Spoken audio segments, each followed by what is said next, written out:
Assalamualaikum warahmatullahi wabarakatuh. Kembali lagi di channel Mata Batin. Di cerita kali ini saya akan melanjutkan kisah sebelumnya yang berjudul Pendakian Horor Gunung Sumbing. Sebelum kita lanjut ke ceritanya, jangan lupa tekan tombol like dan jangan lupa juga tekan tombol subscribe. Dan jangan lupa nyalakan juga lonceng notifikasinya agar tidak ketinggalan cerita-cerita horor selanjutnya hanya di channel ini. Buat teman-teman yang ingin membaca langsung ceritanya, silakan saja langsung kunjungi link atau langsung cari di Twitter @henrysetiawan. Langsung saja kita masuk ke ceritanya. Teror dimulai dari sini, mulai dari dinding bedeng yang dihantam potongan dahan pohon sampai dihalang makhluk besar menyeramkan. Kira-kira apa penyebabnya? Gunung Sumbing 1998. Ketika nyawa tinggal di ujung jari. Seketika kami pun berlari tunggang langgang mencari tempat berlindung dari sembaran petir yang kami yakini akan kembali terjadi. Tanpa banyak pertimbangan, kami pun berhenti di pos 2 yang terdapat shelter berupa bedeng dari kayu dengan dinding dan atap dari seng. Tak bisa dipungkiri, rasa takut dan panik kini mulai merayapi jiwa kami. Mas Wahid yang memang paling tua sekaligus lebih banyak pengalaman di antara kami berusaha menenangkan aku dan Anton. Dia berusaha membangun suasana supaya tidak terjadi kepanikan berlebihan sehingga bisa membuat kondisi semakin berbahaya. Sedangkan di luar sana, hujan masih turun sangat deras disertai petir menyambar yang intensitasnya terbilang cukup tinggi. Dekat sekali, aku yakin petir itu menyambar sangat dekat dengan posisi kami. Terlihat dari hampir tidak adanya jeda antara cahaya kilat dan suaranya. "Kita stop aja dulu di sini. Bahaya kalau kita maksain jalan," ucap Mas Wahid. "Iya Mas," jawabku singkat menyetujui usulan Mas Wahid. "Bikin api aja. Itu di pojokan ada tumpukan kayu kering. Gak usah bikin tenda, kita istirahat di sini aja," sambung Mas Wahid. Kami pun berbagi tugas. Aku dan Anton mengumpulkan kayu-kayu kering itu dan menyusunnya di tengah-tengah bedeng yang memang sudah ada bekas perapian. Sedangkan Mas Wahid mempersiapkan perlengkapan masaknya. Usai menyusun kayu-kayu itu, kami mulai berusaha menyalakannya. Tak berapa lama, aku tiba-tiba terpaku.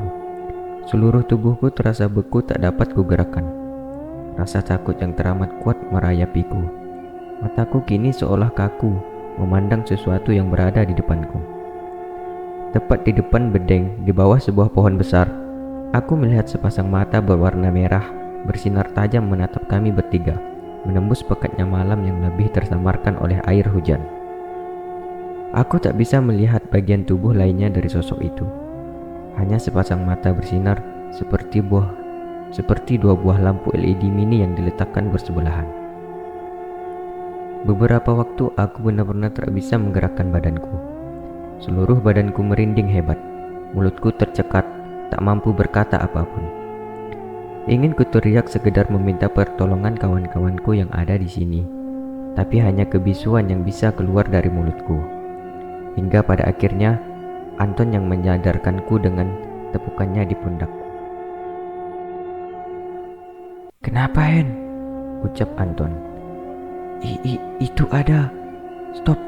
Udah diam aja, gak perlu diucapkan," sahut Mas Wahid memotong ucapanku. Kembali kuarahkan pandanganku ke tempat sepasang mata tadi, tapi hanya kegelapan yang kulihat di sana. Sepasang mata itu telah lenyap entah kemana. Aku berusaha mengabaikannya apa yang telah kulihat tadi. Kulanjutkan aktivitasku menyalakan perapian bersama Anton, tapi justru yang kurasakan saat ini adalah kengerian yang terus-menerus menggelayutiku. Entah hanya diriku atau Anton dan Mas Wahid juga merasakannya. Aku seolah merasakan ada sangat banyak makhluk tak kasat mata hadir di sini, mengelilingi bedeng yang kami gunakan untuk berlindung dari hujan dan petir. Malam semakin larut. Entah jam berapa saat ini aku tak bisa memastikannya, karena di antara kami tak satu pun yang membawa penunjuk jam.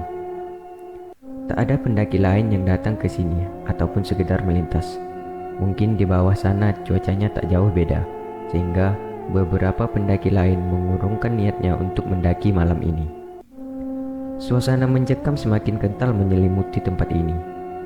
Beruntung perapian yang kami buat tadi sudah menyala sempurna. Setidaknya sedikit memberikan rasa tenang melalui cahaya yang terpendar serta kehangatan yang dihasilkan. Makanan yang dimasak Mas Wahid juga telah siap. Meski hanya mie instan dengan lauk ikan kalengan, sudah cukup untuk menjadi asupan energi untuk mengarungi malam ini. Saat kami sedang menikmati makan malam sederhana, namun terasa mewah ini, tiba-tiba kami dikagetkan dengan suara keras dari salah satu dinding bedeng. Duar! Kami semua berjinggat. Bahkan panci nesting yang tadi kupegang pun seketika terlempar saking kagetnya aku. Kami mendengar salah satu dinding bedeng seperti dipukul atau dilempar dengan sesuatu. Beberapa saat kami saling berpandangan satu sama lain. Tak ada kata terucap di antara kami. Tapi apa yang kami rasakan sepertinya sama. Kaget, takut, ngeri sekaligus penasaran. Mas Wahid perlahan bangkit. Aku pun mengikutinya. Rasa penasaran atas apa yang terjadi ternyata sanggup membuatku mengesampingkan rasa takut. Aku mengikuti Mas Wahid yang berjalan keluar, lalu memutar ke samping bedeng melalui pinggir bedeng yang tidak terkena guyuran hujan. Ketika sampai di bagian dinding yang kami yakini dipukul atau dilempar sesuatu benda, kami menemukan potongan batang pohon tergeletak begitu saja. Batang pohon itu terlihat basah dan kotor oleh lumpur tanah merah khas tanah gunung. Di bagian dinding juga terlihat ada bekas tanah lumpur yang menempel. Nampaknya batang kayu ini dilempar mengenai dinding bedeng ini. Lantas yang jadi pertanyaan adalah, siapa yang melemparnya? Kira-kira siapa yang melemparnya ya, Mas? Kayaknya dari tadi gak ada orang di sini, ucapku. Belum sempat Mas Wahid menjawab, tiba-tiba terdengar suara dari balik semak-semak di depan kami. Suara seperti langkah kaki yang diseret melalui rerimbunan semak. Kresek, kresek, kresek, kira-kira seperti itu. Spontan Mas Wahid mengeluarkan sebilah golok dari pinggangnya. Kamu masuk aja, biar aku coba cek. Takutnya binatang liar, ucap Mas Wahid. Aku ikut aja, Mas, jawabku, karena penasaran ingin mengetahui binatang apa yang mencoba mengganggu kami. Atau mungkin justru kedatangan kami yang mengganggu ketenangannya. Kamu bawa senjata apa gitu? Kayu atau apa? Buat jaga-jaga, ucap Mas Wahid yang tidak melarangku mengikutinya. Mas Wahid mulai berjalan menyusuri sela-sela semak yang rimbun namun tidak terlalu rapat. Aku mengikutinya dari belakang sambil tetap waspada. Takutnya tiba-tiba ada serangan dari binatang liar. Di balik semak itu, kami tidak menemukan apapun. Bahkan bekas jejak binatang pun tidak ada. Saat aku sedang memeriksa tempat di sekitarku, tiba-tiba Mas Wahid berjingkat lalu berlari ke arah yang lebih menjauh. Aku pun berlari mengikutinya meskipun aku tak paham dia sedang mengejar siapa atau apa. Saat aku semakin mendekatinya, sepintas aku melihat di depan Mas Wahid adalah sebuah lembah yang cukup dalam, atau tepatnya jurang. Meski samar, tapi aku tetap bisa mengenali konturnya. Dan sialnya, Mas Wahid tetap berlari menuju ke arah jurang itu. Aku berusaha memanggil Mas Wahid, tetapi dia sama sekali tidak menggubris panggilanku. Hingga ketika kami semakin dekat dengan bibir jurang, kembali aku melihat sepasang mata yang menyorot bercahaya melihat ke arah kami. Menyadari adanya sesuatu yang tidak beres, aku mempercepat langkahku, lalu melompat menerjang tubuh Mas Wahid. Kami berdua pun terjatuh, lalu berguling hingga hampir jatuh ke dalam jurang. Beruntung kami masih selamat. Nafas kami berdua memburu tak beraturan. Setelah mencoba menenangkan diri, akhirnya Mas Wahid pun juga tersadar. Gimana kita bisa sampai sini, Hen? Ucap Mas Wahid. Kamu tiba-tiba lari gak jelas, Mas. Makanya aku ikutin aja. Gak taunya kok malah lari ke arah jurang. Aku teriak-teriak manggil kamu juga kamu gak respon. Ya udah, aku lompat aja nangkep kamu. Takut kamu jatuh ke jurang, Mas. Jelasku padanya. Loh, padahal aku ngerasa dari tadi jalan biasa aja, Hen. Aku ngikuti burung tadi. Jadi, tadi pas di balik semak, aku ketemu burung kecil warna hitam ada corak kuning dan merah. Karena menurutku bagus. Aku coba mau menangkapnya. Karena burung itu kayaknya kelihatan jinak. Aku ikutin aja sampai tiba-tiba aku jatuh di sini sama kamu. Jelas Mas Wahid padaku. Wah, udah gak bener nih Mas. Mana ada burung malam-malam gini. Apalagi hujan kayak gini. Kita juga udah terlalu jauh kayaknya nih Mas. Kita harus kembali ke bedeng. Tapi aku gak yakin ingat jalannya yang tadi. Ucapku menyadari adanya sesuatu yang tidak beres.